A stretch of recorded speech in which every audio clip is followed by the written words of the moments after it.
Muy bien, estamos en la segunda parte de la clase 4, pero durante el descanso o el break, que decimos en inglés, surgieron varias preguntas y yo sugiero que busquen un libro que, en mi opinión, habla en términos muy populares, muy fáciles para entender estos argumentos y presenta una forma de poder conversar con los escépticos o con los no creyentes o con los buscadores, lo que sea.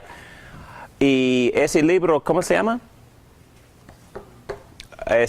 Razón para Dios. Es un título, tiene varios títulos, pero Razón para Dios. Pero el autor es Timoteo Keller.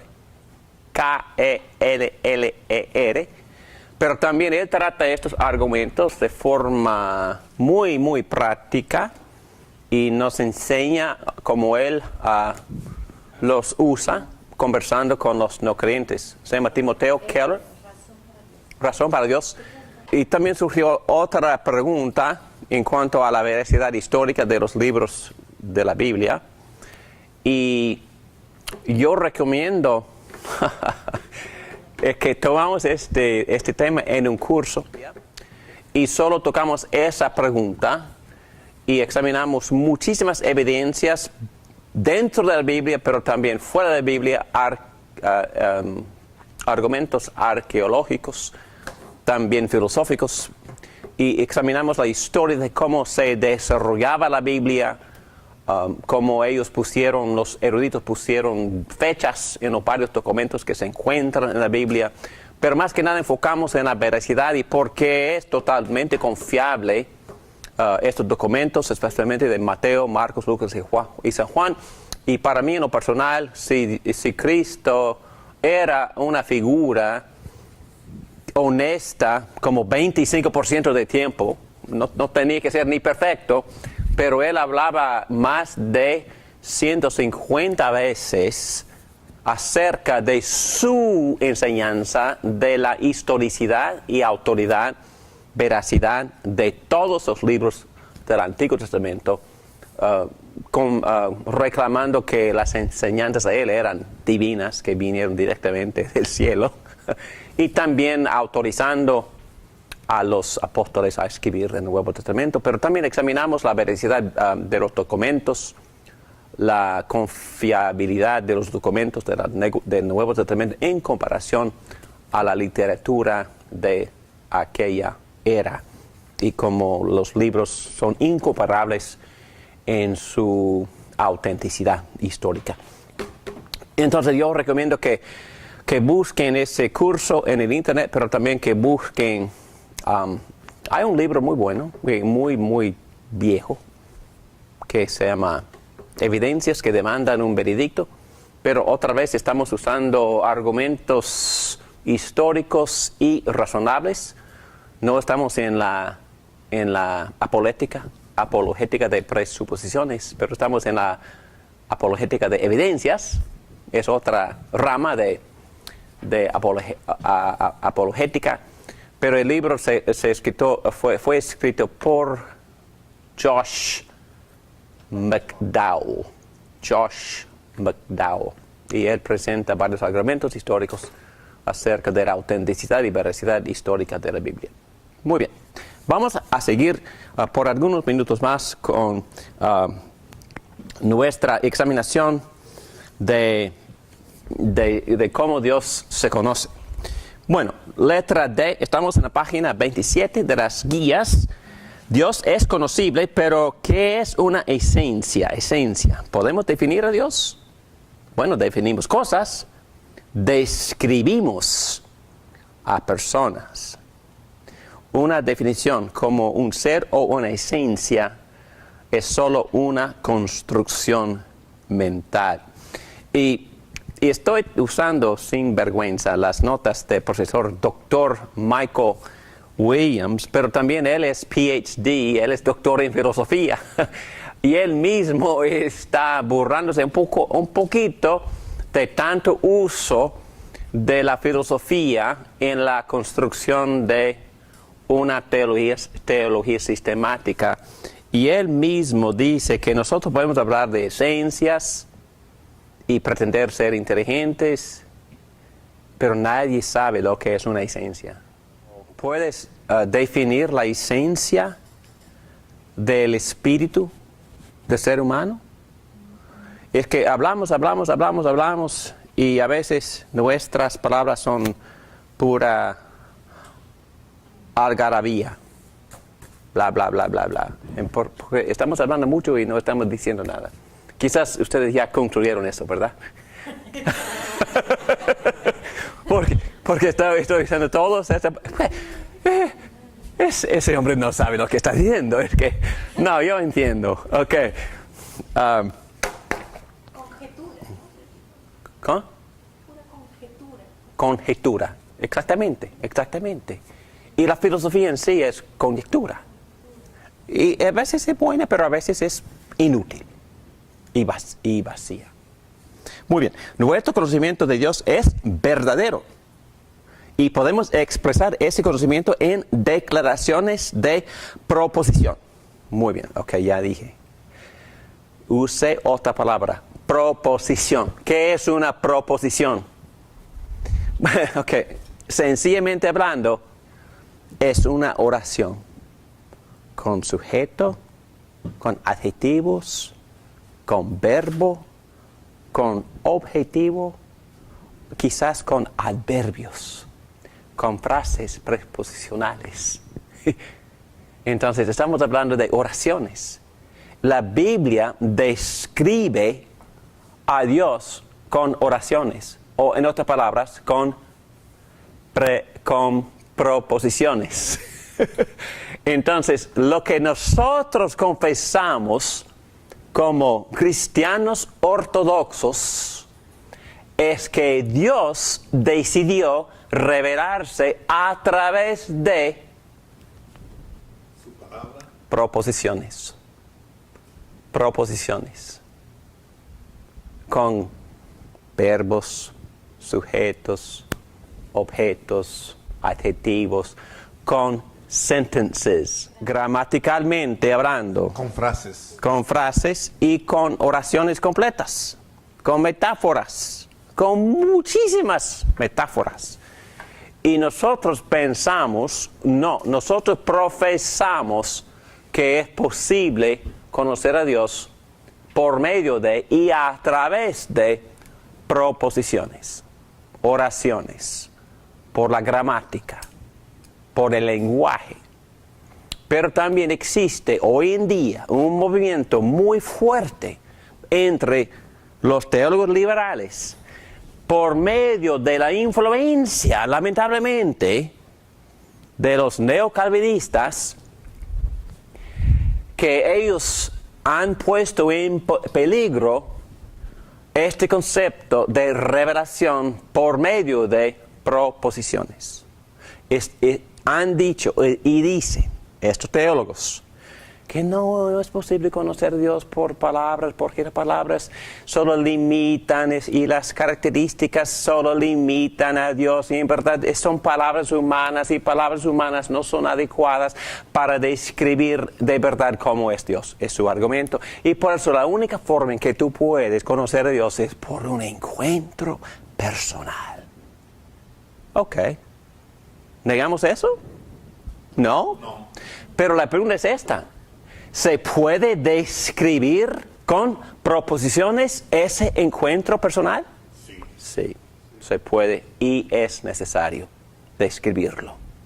Es necesario poder describir a este Dios verdadero para distinguirlo de dioses falsos. Y la única forma de poder hacer eso es por medio de proposiciones, oraciones, descripciones. Tenemos que usar palabras.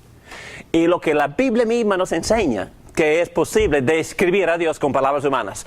Y por medio de esas descripciones llegar a conocimiento verdadero y real del Dios así como Él es, en su naturaleza y carácter. Es lo que nosotros profesamos por convicción bíblica. Y no voy a volver a defender la Biblia, pero la Biblia misma enseña que se puede conocer a Dios por medio de proposiciones que Dios ha inspirado, ¿verdad? La Biblia misma enseña que Dios ha creado estas palabras. No literalmente, pero a veces literalmente. Dios literalmente escribió porciones de este libro con su propia mano. ¿Cómo qué? ¿Cuál? Los 10 mandamientos. Y también otra profecía también escribió en la pared, ¿verdad? Ok. Y también Dios a veces habló en voz alta y los profetas escribieron lo que dijo. En otras ocasiones y más frecuentemente, la Biblia enseña que los profetas están de pie en la presencia de Dios, llevados, palabras del apóstol Pedro, llevados por el Espíritu Santo, como el Espíritu llena la vela de un bote y lleva a los profetas. Fíjense, estoy hablando de un profeta llevado por el viento. ¿Y sabe qué? La misma palabra en griego para viento, para espíritu, es neumatos, la misma palabra. Entonces, llevados por el viento, por el espíritu, llevados por el espíritu, por el viento, estas profetas hablaron y dijeron exactamente lo que Dios quería que dijeran y escribieron también esas palabras. Y así Dios inspiró, o otras palabras, creyó la Biblia. Y Cristo enseñó eso, Pablo enseñó eso, Pedro enseñó eso. Y la Biblia misma se presenta como revelación, como creación binatural. Así como Cristo es binatural, ¿verdad? Tiene 2 naturalezas. La Biblia también tiene 2 naturalezas. ¿Cuáles son? Divina y humana. Tiene la naturaleza porque literalmente los profetas y apóstoles escribieron las palabras llevados por el Espíritu Santo. Y me gusta la forma en que Pedro, el apóstol Pedro, uno de los originales discípulos, ¿verdad?, dijo en 1 Pedro capítulo 1 versículo 10 que el Espíritu de Cristo estaba en el profeta, diciéndole al profeta acerca de los sufrimientos de ¿quién? De Cristo y de las glorias que han de venir. Entonces es una autografía. Cristo mismo escribió la Biblia acerca de ¿quién? De sí mismo. Es lo que enseñó Pedro. Y yo sé que él usó el ser humano, usó su personalidad, usó su estilo, usó su vocabulario, usó sus experiencias existenciales, etcétera, etcétera. Pero eso no cambia nada porque el proceso fue guiado por Dios mismo. Y ahí mismo el apóstol dice que ellos mismos no sabían del Espíritu de Cristo que estaba hablando, si era para ellos y para el futuro, para nosotros. ¿Quién sabe? Pero Cristo sabía. Muy bien. Aquí dice, nuestro conocimiento de Dios es verdadero y podemos expresar ese conocimiento en declaraciones de proposición. Y casi imposible definir la palabra persona. Podemos conocer ciertas cualidades que son esenciales para Dios, no exhaustivamente, sino verdaderamente. Dios siempre es más que estas cualidades o estos atributos, pero no menos. Pero sí es posible conocer ciertas cosas acerca de Él. Bueno, yo continúo. Juan 17, versículo 3 nos dice, y esta es la vida eterna, que te conozcan a ti, el único Dios verdadero, y a Jesucristo a quien tú has enviado. Mientras que no conozcamos a Dios tal como es en y de sí mismo, mientras no conozcamos a Dios en forma abstracta, sí conocemos a Dios. Pero déjenme consolarles un poco aquí. Vuelvan a lo respecto a la madre. conoce a su madre de exactamente la misma manera. No la conoce en forma abstracta, no la define con lenguaje abstracto. Conocer a Dios es muy parecido a conocer a otra persona, a conocer a un ser querido. El mero acto de atribuirle características a Dios no es absurdo en sí. Podemos tener conocimiento verdadero de Dios y aquello conocimiento nos habla de realidades muy importantes acerca de Él. Realidades que podemos articular en oraciones verdaderas de forma de proposición, que tienen sentido. Dios es el fuerte de Israel. Tiene sentido. Dios es el Santísimo de Israel. ¿Se entiende? Dios es el Padre de nuestro Señor Jesucristo. Mientras queremos respetar la distancia entre Dios y nosotros y respetar la advertencia del Calvino de evitar especulaciones no sanas acerca de su esencia, también necesitamos afirmar que nuestro conocimiento de Dios es verdadero, tal como afirmó Calvino. Nuestra conversación acerca de Dios es humana, pero sin embargo puede ser conversación verdadera. Michael Williams dijo todo eso. Entonces, para seguir adelante, la denigración de conocimiento cognitivo de proposiciones en la teoría moderna, ya hablé de ese problema. No se difiere entre conocimiento personal y conocimiento cognitivo. Es una distinción falsa. ¿Qué falsa? Conocer a Dios personalmente y conocer a Dios por medio de las proposiciones acerca de Él. Es una distinción falsa. Dios ha dicho que se revela en forma de proposiciones. Las personas actúan en conformidad con sus naturalezas. Las proposiciones de Dios en las Escrituras lo revelan así tal como Él es verdaderamente. Bueno, el punto es muy sencillo. Es posible, según la misma enseñanza bíblica, según nuestra profesión y convicción cristiana, que es posible o es necesario tener un encuentro personal con Dios. Es necesario conocerlo personalmente. Es necesario para poder conocerlo íntimamente, personalmente. Pasar tiempo con Él, conversar con Él, escucharlo, obedecerlo. Todo esto es parte de conocerlo. Y eso se llama encuentro personal.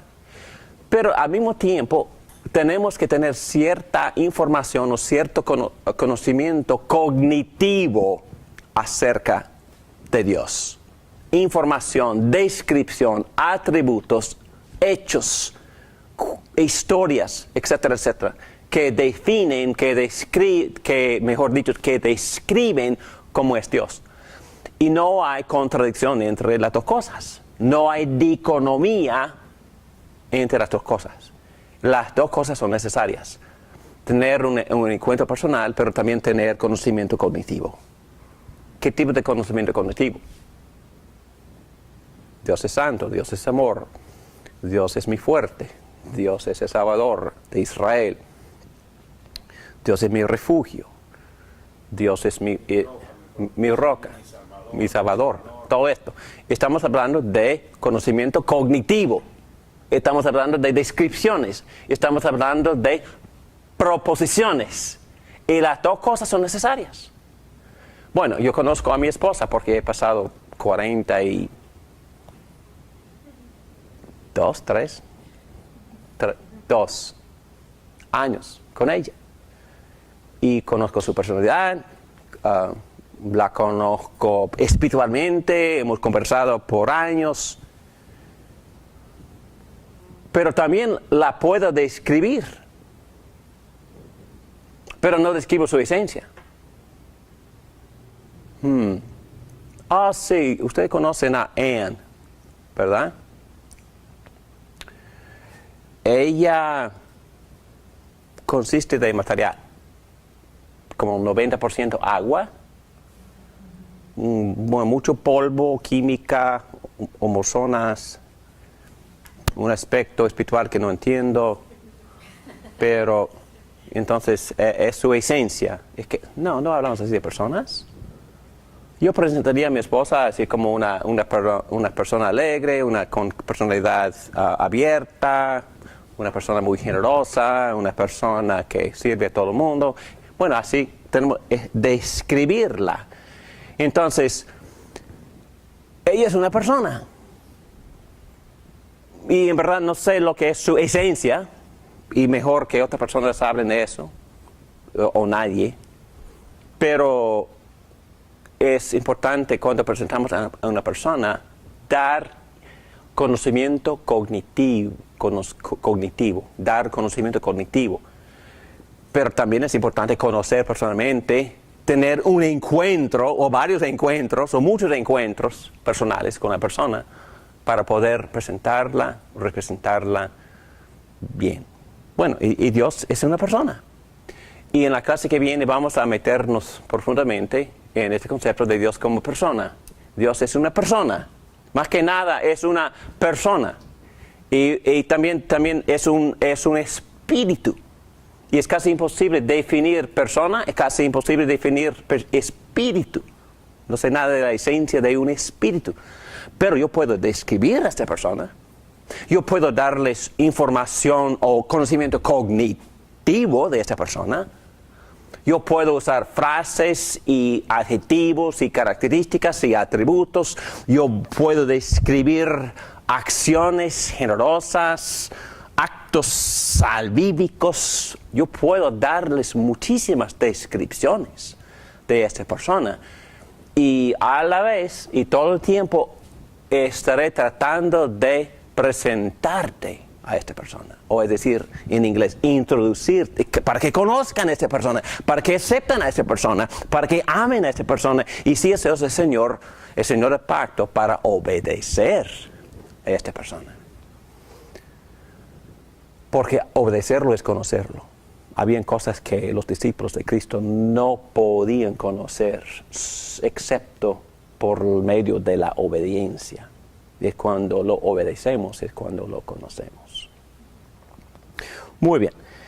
Ahí vamos a parar y vamos a hablar en breve, para empezar la próxima clase, acerca de los atributos divinos. Y para no darles expectativas falsas, no voy a darles definiciones bíblicas de estos atributos. Porque ustedes saben de dónde vinieron la idea de alistar atributos de Dios. Vienen de los teólogos que usaron la filosofía. Entonces, todos estos atributos que aparecen en este listado son conceptos filosóficos. Estamos en página 28. Pero ahí voy a empezar con atributos divinos, Tomás Aquino, con este listado de atributos que vienen del teísmo clásico. Oremos. Gracias, Padre, por este ejercicio en estudiar la historia de cómo la Iglesia luchaba para entender cómo formular una teología de Dios. Gracias por los filósofos, gracias por Tomás Aquino, gracias por los reformadores, gracias por los padres de la Iglesia, gracias por todos los esfuerzos para poner en forma ordenada estos conceptos, estos conocimientos. Gracias por el trabajo de ellos, porque por medio de ellos nosotros sí, yo creo que sí podemos conocerte mejor y podemos ser guiados en nuestro estudio, un estudio sistemático de las Escrituras para poder entenderte, conocerte y así entrar en una relación personal para poder obedecerte cumpliendo el propósito aquí en la tierra para reinar bajo tu señorío, para tu gloria y para nuestra satisfacción y gozo. Todo esto te lo pedimos dando las gracias por tu gracia, por tu amor, por tu misericordia. En el nombre de Jesucristo. Amén.